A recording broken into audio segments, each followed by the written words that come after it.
Hi అందరికీ నా పేరు శశి వర్ధన్. నాది కర్నూలు, ఆంధ్రప్రదేశ్. నేను గ్రాడ్యుయేషన్ కంప్లీట్ అయ్యాక జాబ్ కోసం బెంగళూరులో సెర్చ్ చేస్తుంటే నాకు ఈ విషయం గురించి తెలిసింది.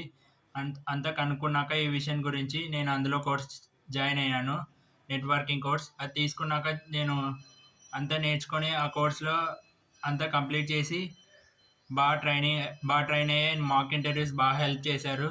దాని తర్వాత నాకు ప్లేస్మెంట్ ఇప్పించారు కంపెనీ వాళ్ళు. థ్యాంక్ యూ ఈ విషయం.